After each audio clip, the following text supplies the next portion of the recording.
Là, j'ai découvert un autre lieu. Et je crois que je suis tombé dans un cimetière.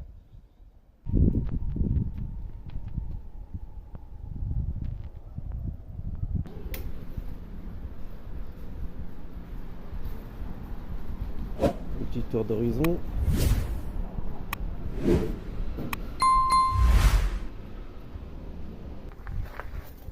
Là, je suis sur un petit monastère, un petit temple qui n'est pas inscrit sur la carte.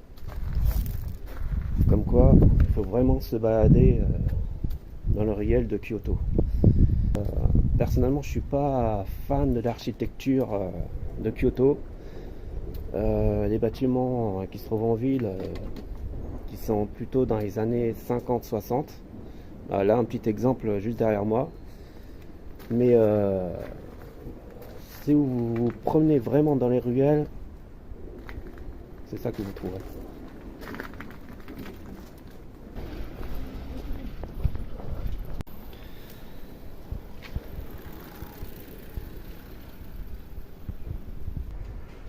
Je vais continuer à me balader dans les ruelles en espérant de trouver des trucs comme ce bâtiment. Et voilà, un autre temple que je viens tout juste de trouver. Et encore une fois, il n'est pas inscrit sur la carte. Il faut vraiment se balader dans les ruelles de Kyoto pour trouver ce genre de structure.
L'autre, c'est quoi? C'est son ventre ou c'est un autre singe là qui est... C'est notre singe. Ah ouais, ah ouais, ouais, carrément. Ah oui, il lui nettoie le ventre quoi. Il en trouve des puces, hein. Il en trouve des puces.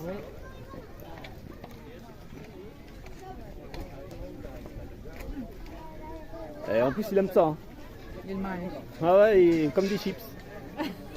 Ouais, je marche en plein milieu de la rue et qu'est-ce que je trouve? Le magazine Shonen Jump.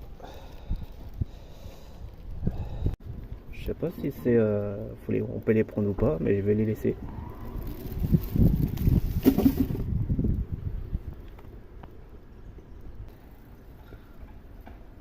Ouais, c'est bien le logo Shonen Jump, ouais. Ouais, je le reconnais. Oui, la One Piece, oui, forcément, oui, c'est le Shonen Jump. Et voilà. Là, du coup, les mecs abandonnent les trucs, quoi. À l'époque, on voyait dans les métros, mais maintenant, tout le monde s'en fout, quoi. Maintenant, on les a dans les téléphones. Ah, des a vendus. Si vous ne savez pas, c'est qu'en ce moment le manga au Japon font une chute assez spectaculaire. Donc les ventes sont un peu minimes, du moins la version papier, mais la version numérique, ça fonctionne très bien. Voilà, on trouve en 2024 des cabines téléphoniques au Japon. C'est curieux parce que c'est un pays où la technologie est assez avancée et on trouve des cabines téléphoniques qu'on ne trouve plus quasiment plus partout, quoi, à part au Japon. Tiens, qu'est-ce qu'il... Ah, je sais pas. il y avait un corbeau qui avait un truc dans la bouche, enfin dans son bec. C'était assez impressionnant. Dommage que j'ai pas pu filmer la scène. Voilà, vous pouvez voir que le jardin impérial il est assez immense.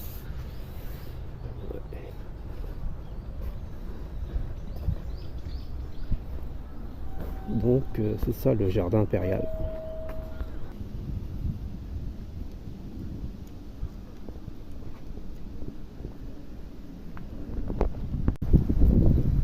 On a même droit à des fous.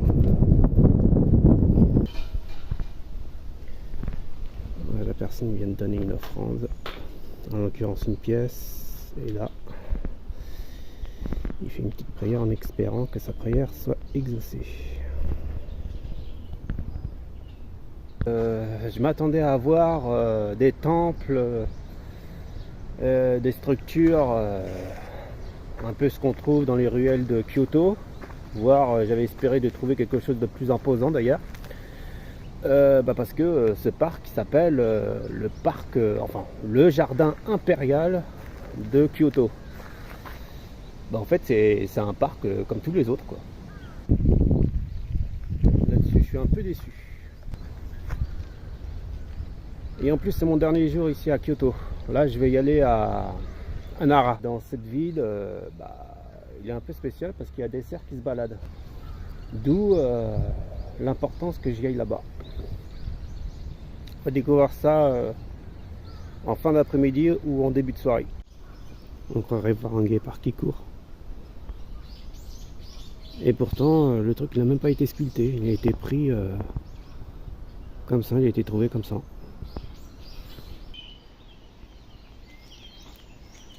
Là, je suis toujours dans le jardin de Kyoto. Là, je vais continuer vers ce temple que j'ai pu repérer sur le map et voir si ça vaut vraiment le coup d'œil.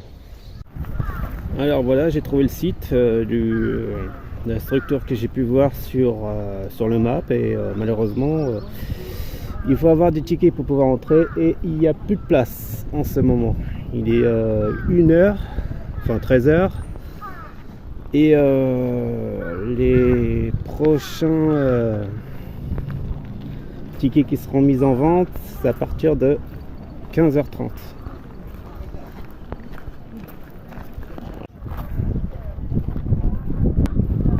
Je vais entrer dans le temple impérial qui se trouve au jardin de Kyoto. On a des guides et on a... Ah si, on l'a en français. French.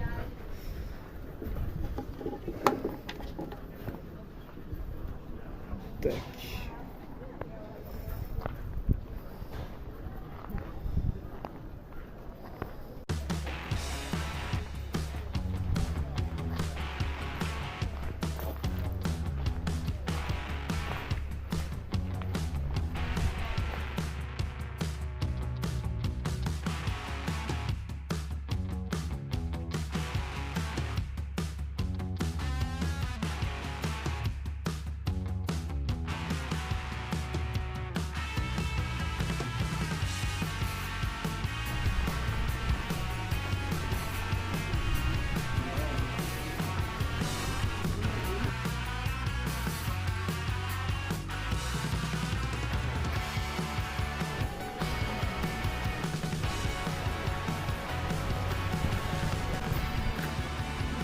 C'est le plus grand bâtiment du jardin. Et à mon avis, C'est réservé à l'entrée.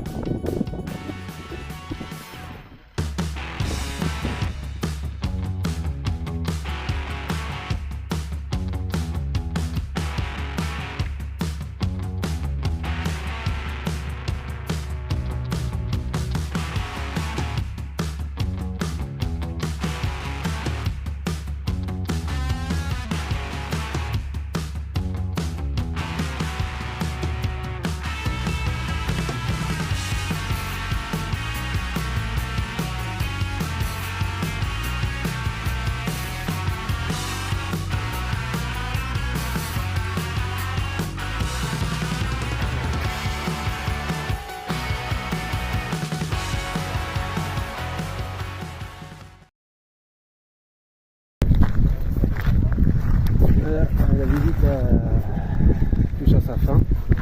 Là, je me dirige tout droit vers la sortie. Ah,